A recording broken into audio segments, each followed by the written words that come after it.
बहुत सारे मोहल्ले अभी भी हैं पटना सिटी में जिन तक पानी नहीं पहुंचा है। पानी का पाइप पहुंचा भी है तो इतना गंदा पानी आता है कि लोग उसको पी नहीं सकते, नहाने के लिए भी यूज़ नहीं कर सकते।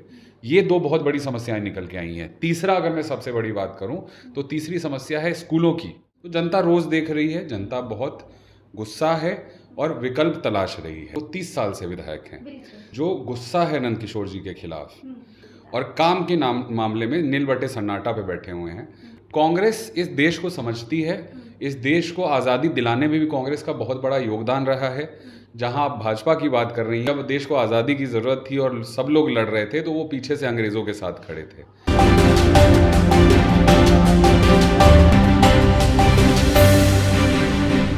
नमस्कार, आप देख रहे हैं रब्जी लाइव और आपके साथ मैं हूं निधि सिंह। इस ओर आप देख रहे होंगे बिहार विधानसभा चुनाव की लहर और बिहार की राजनीति में सरगर्मी काफ़ी तेज हो चुकी है और ऐसे में तमाम लोग अपनी किस्मत आजमा रहे हैं। आपको बता दें कि पटना साहिब विधानसभा क्षेत्र जो है काफ़ी चर्चा में रहता है और यहाँ पर तकरीबन 15 से 20 सालों से नंद किशोर यादव यहाँ पर विधायक है।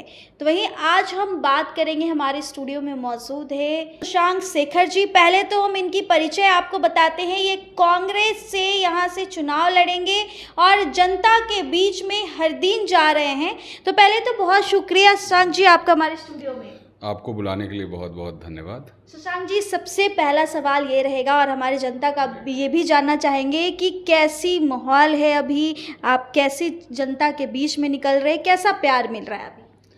देखिए, मैं पिछले लगभग 7-8 महीनों से रोज़ लोगों से मिल रहा हूँ, अलग अलग तरीके से, कभी मीटिंग के थ्रू, कभी सभा के थ्रू, कभी घर घर जाके मिल रहा हूँ।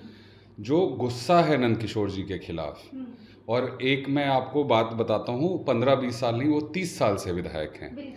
मैंने जब होश संभाला था उससे पहले से वो विधायक हैं और आज मैं उनके खिलाफ लड़ने की कोशिश कर रहा हूँ, अभी भी वही विधायक हैं और काम के मामले में नीलबटे सन्नाटा पे बैठे हुए हैं। आप भी उसी क्षेत्र से आती हैं, आपका घर उसी एरिया में आता है। क्या हालत है सड़कों की, क्या हालत है पानी की, क्या हालत है आपकी बिजली की, स्वास्थ्य के सुविधाओं की या फिर स्कूल की, वो सब आपने देखा है। तो जनता रोज़ देख रही है, जनता बहुत गुस्सा है और विकल्प तलाश रही है। आप कह रहे हैं जनता बहुत गुस्सा है, विकल्प तलाश रही है। तो आप युवा हैं और भाजपा में देखते होंगे कि युवाओं को मौका मिल रहा है। मोदी जी का एक ही नारा है कि इस बार युवा को मौका दिया जाए, लेकिन आप कांग्रेस से आ रहे हैं, युवा हैं, लोगों में कैसे संदेश देंगे आप?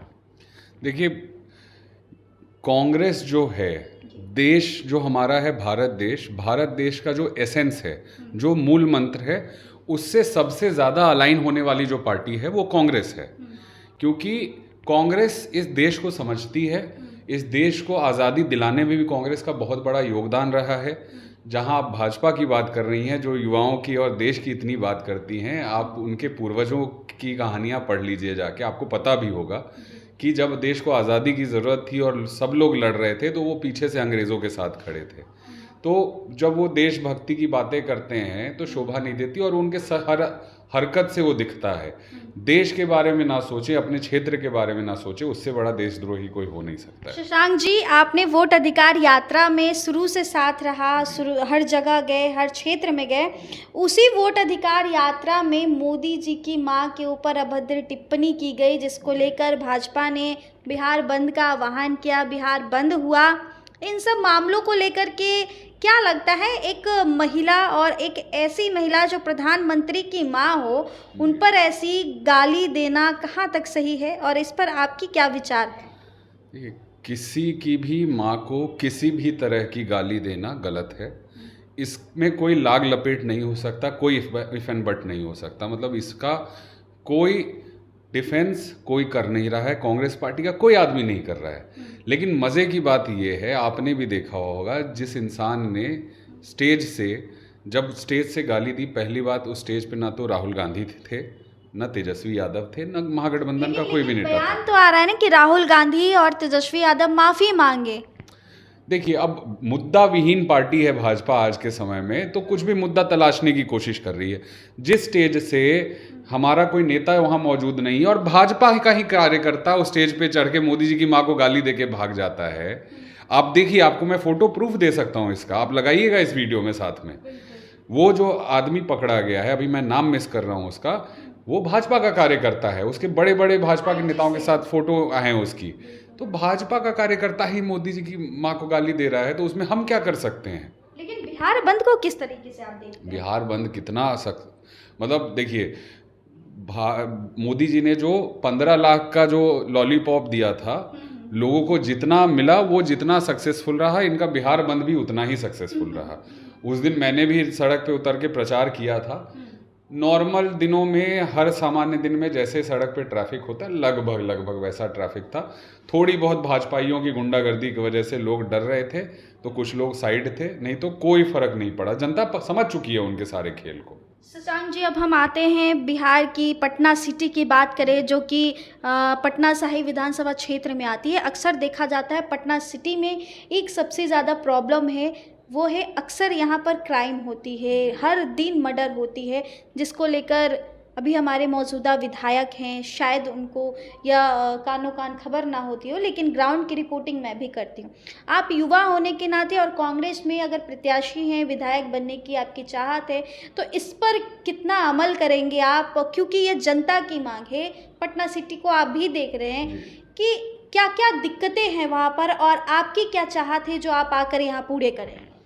देखिए, ये एक मोटिवेटर है मेरे लिए भी, क्योंकि जो क्राइम है वो अभी इतना ज़्यादा बढ़ चुका है कि लोग सुरक्षित महसूस नहीं कर रहे हैं। आप देखिए तो हर दूसरे तीसरे दिन कोई ना कोई मर्डर पूरे पटना में हो रहा है। बड़े से बड़े व्यापारी जो साथ में सुरक्षा कर्मी लेके घूमते हैं, वो भी सुरक्षित नहीं है आज के समय में। कुछ टाइम पहले गांधी मैदान के बाहर एक बहुत बड़े उद्योगपति की हत्या हुई, गोपाल खेमका जी की हत्या हुई। अब उस हत्या के बाद उसका क्या निष्कर्ष निकला? छोटे मोटे व्यापारी तो ऐसे ही मारे जा रहे हैं। अभी कुछ दिन पहले आपके 0 माइल पे एक आपके महतो समुदाय के व्यापारी थे, छोटे व्यापारी थे, उनको दौड़ा के गोली मारी गई। अगर वो वहाँ पे बगल में थाने में दौड़ के ना घुसते तो उनको जान से मार दिया जाता। तो यहाँ पे जीवन का जो मूल्य है वो हर तरीके से बहुत हल्का कर दिया है भाजपा ने, और नंदकिशोर जी को लोगों की समस्या को समाधान करने के लिए, उनको सुनने के लिए उनके पास समय है नहीं। लेकिन नंदकिशोर यादव का आप अगर पोस्ट देखते, एक दिन पहले ही नंदकिशोर यादव ने पटना सिटी का जो ऐतिहासिक मंगल तालाब है, जिसका ड्रीम प्रोजेक्ट बनाने की चाहत रख रहे हैं, और उसका एक फुटेज भी बना है जो कि काफ़ी, वो ऐसा लग रहा है कि वो बिहार की नहीं, अगर आप मुंबई और दिल्ली जाते वैसे नज़ारा वो ड्रीम देख रहे हैं। क्या लगता है कि वहाँ की जो स्थिति है, कचरे में आज भी मंगल तालाब पूरे चारों तरफ घिर चुका है, कैसे आप इस चीज़ को सही करेंगे? अगर आप वहाँ पे विधायक बनते हैं, लोगों की जो मांग होगी उस पर क्या काम करेंगे? ये ड्रीम प्रोजेक्ट की बात छोड़ दीजिए, बनाना होता वो 30 साल से विधायक हैं, वो बना चुके होते, मंशा नहीं। अभी क्यों बोल रहे हैं? पहली बात तो वो है, और दूसरी बात मैं आपको वाकया बताता हूँ। हम लोग बेसिक्स में ही नहीं अभी टच कर पा रहे हैं। पटना साहिब में जो मूलभूत सुविधाएं हैं उनकी कमी है। क्या है?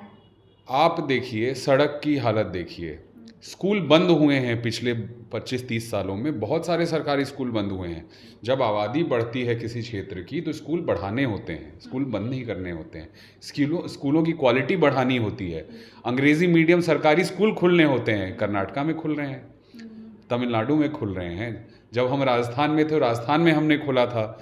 छत्तीसगढ़ में जब हमारी सरकार थी तो Atmanand English medium model school हमने बहुत सारे खोले थे, जो प्राइवेट स्कूल को टक्कर क्या देते थे, उनसे बेहतर होते थे। तो वो हमें क्यों नहीं मिल रहा? हमारे लोगों ने कुछ पाप किया है क्या? तो मूलभूत सुविधाओं पे सबसे पहला ध्यान देने की ज़रूरत है, उनको पहुंचाने की बहुत ज़रूरत है। जो मंगल तालाब की आपने बात की, मैं एक बात उस पर जोड़ना चाहूँगा। लगभग महीने भर पुरानी बात होगी, मैं कुछ लोगों से मिलके शाम में 7:30 बजे अपने ऑफिस पहुंचा था। मेरे पास मेरे ही टीम के एक लड़के का फ़ोन आया कि सर, मंगल तालाब में एक आदमी डूब गया है और वहाँ पे प्रशासन कुछ कर नहीं रहा है, आप आइए। मैं तुरंत बाइक से पहुंचा, गाड़ी जा नहीं सकती है जो हालत है पटना में ट्रैफिक की, पटना सिटी में। तो एक लड़के को बुलाया, उसकी बाइक के पे बैठ के मैं तुरंत 2 मिनट में वहाँ पे पहुँचा। तो वहाँ पे पुलिस की जीप खड़ी है, वो बैठ के उसमें 2 सिपाही रील देख रहे हैं। आदमी डूबा पड़ा है, 100-150 लोगों की भीड़ जमा है, कोई वहाँ पे रेस्क्यू ऑपरेशन नहीं हो रहा है। जब मैंने पूछा कि क्या हुआ, तो बोलते हैं कि अंधेरा हो चुका है, यहाँ पे लाइट नहीं लगी हुई है, तो जो SDRF की टीम है वो गोता नहीं लगा सकती है। तो पुलिस ने हाथ खड़े कर दिए। मैंने SDO को फ़ोन किया, SDO ने बोला सर वहाँ लाइट नहीं होगी तो प्रोटोकॉल है SDRF का, नहीं उतर सकती है। मैंने बोला कि सर लाइट की व्यवस्था आधे घंटे में मैं आपको करके देता हूँ, दिन में जितनी रोशनी होती मैं उतनी रोशनी करवा दूंगा, आप टीम भेजिए। उनका धन्यवाद है, उनने टीम भेजी। तब तक जनरेटर वगैरह LED वगैरह बुला के 10-20 हमने वहाँ पे इंस्टॉल करवाए, वो लाइट लगी। अगले 1 घंटे में मरा हुआ मिला वो आदमी, लेकिन उसकी बॉडी कम से कम मिल गई जिसका शिनाख्त हो पाया। तो ये तो हालत है कि जनता को ही मिलकर ये सारा काम करवाना रहे। हम लोग 6 घंटे रहे उस दिन वहाँ पे, न नंदकिशोर जी आए, न उनके कोई प्रतिनिधि आए।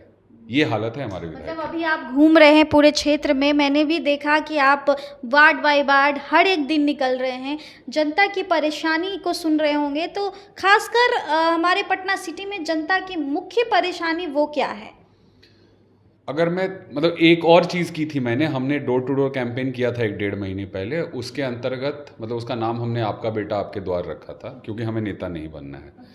उसमें हमने 44,000 घरों का दौरा किया था। तो उससे भी हर घर से समस्याएं मिली, अभी भी जा रहे हैं तो समस्याएं मिली हैं। 3-4 चीज़ें हैं जो सबसे मुख्य हैं। एक तो बेरोजगारी सबसे बड़ा मुद्दा निकल के आ रहा है, जो कि पूरे बिहार का मुद्दा है, हमारे क्षेत्र में भी बहुत बड़ा मुद्दा है। उसके अलावा पानी एक बहुत बड़ी समस्या है। बहुत सारे मोहल्ले अभी भी हैं पटना सिटी में जिन तक पानी नहीं पहुंचा है। पानी का पाइप पहुंचा भी है तो इतना गंदा पानी आता है कि लोग उसको पी नहीं सकते, नहाने के लिए भी यूज़ नहीं कर सकते। ये 2 बहुत बड़ी समस्याएं निकल के आई हैं। तीसरा, अगर मैं सबसे बड़ी बात करूं तो तीसरी समस्या है स्कूलों की। अच्छा, आपने बोला कि वो इंग्लिश मीडियम वाली स्कूल, तो क्या लगता है कि अगर जनता आपको मौका देती है तो क्या आप उन बच्चों के भविष्य के लिए ये काम करेंगे? या फिर जो बोलते हैं कि हर लोग बोलते हैं आश्वासन पे आश्वासन मिलता है, लेकिन जनता को वो चीज़ नहीं मिल पाता, क्योंकि काफ़ी लोग चाहते हैं कि अब समय बदल रही है, सब कुछ बदल रहा है, तो शिक्षा में भी बदलाव होनी बहुत ज़रूरी है। आपने ये बहुत ही अच्छी बात कही कि स्कूल में सरकारी में पढ़ाई होता है हिंदी मीडियम, इसको इंग्लिश मीडियम में कैसे चेंज करें, तो आप इस पर कैसे काम कीजिएगा? देखिए, शिक्षा की क्या इम्पोर्टेंस होती है, एजुकेशन कितना ज़्यादा इम्पोर्टेंट है, वो मेरे से बेहतर कोई बता नहीं सकता है। जब पटना सिटी में जब मैं छोटा था, साइकिल से चला करता था, हम लोग बहुत निम्न मिडिल क्लास फैमिली से आते हैं। वहाँ से शिक्षा के ही बूते पर मैं जहाँ हूँ आज पहुँचा हूँ। शिक्षा ही मतलब माँ बाप ने इंग्लिश मीडियम स्कूल में पढ़ा दिया बचपन में पेट काट के, सिटी के ही छोटे से स्कूल से पढ़ा, लेकिन थोड़ी अंग्रेज़ी सीख ली, पढ़ने में ठीक था, IIT चला गया, IIT में अच्छी पढ़ाई की, IIM चला गया, IIT दिल्ली, IIM कलकत्ता से पढ़ने के बाद जो जीवन हमको मिला वो जीवन हर बच्चे को मिल सकता है अगर उनको शिक्षा सही मिल जाए। तो शिक्षा को सही करने के लिए जो देश के, अब विदेश अभी छोड़ दीजिए, हम देश के बराबर पहले आ जाते हैं, जो हमारे अग्रणी राज्य हैं शिक्षा के मामले में, साउथ के जो राज्य हैं हमारे, जिनमें हमने ही, कांग्रेस ने ही काम किया है काफ़ी ज़्यादा, वहाँ से प्रेरणा लेकर उनसे केस स्टडी बनवाकर यहाँ के हर वार्ड में कम से कम एक स्कूल को हम ट्रांसफॉर्म करने की कोशिश करेंगे मॉडल स्कूल के तहत। आवासीय स्कूल भी हम खोलने की कोशिश करेंगे, क्योंकि कुछ बच्चे ऐसे होते हैं जिनके माँ बाप रोज़ दिहाड़ी पे काम करते हैं और मजबूरी में बच्चों को भी काम पे लगा देते हैं। वैसे बच्चों को अगर रहने खाने की व्यवस्था मिल जाए और पढ़ने की वही व्यवस्था मिल जाए, उससे बेहतर उनके लिए कुछ हो नहीं सकता है। सब कुछ एक तरफ, शिक्षा एक तरफ। तो चलिए, हमारे साथ अभी खास बातचीत करने के लिए पटना साहिब के बेटे अभी हमारी मौजूद हैं और इन्होंने घर घर जाकर करीब 45,000 घर पहुंचे और वहां पे समस्या को सुना और बहुत सारी ऐसी जो हमारे पटना सिटी में लोगों की जो प्रॉब्लम थी, समस्या थी, इन पर इनका पुरजोर काम करने का मौका जनता देगी। और इस बार जनता का जो मूड है, मिजाज है, बदलाव का भी मिजाज है और इन्होंने जो भी वादा किया है काम करने का, क्योंकि अक्सर आपने देखा होगा कि हर चीज़ बदल रही है, लोगों की रहने खाने पीने की सब कुछ चीज़ व्यवस्था बदल रही है, तो शिक्षा आखिर क्यों ना बदले। अगर सरकारी स्कूल में पढ़ते हैं, हिंदी मीडियम में पढ़ते हैं, तो अगर आप भी अपने बच्चों को इंग्लिश बोलना सिखाना चाहते हैं और सरकारी स्कूल में ही, तो एक बार मौका ज़रूर दीजिएगा, क्योंकि बिहार में बदलाव की चाहत हर ओर नज़र आ रही है। आप बने रहिए हमारे साथ और ऐसे ही खबरों से रूबरू होने के लिए देखते रहिए रब्ज़ी लाइव न्यूज़। बहुत बहुत शुक्रिया।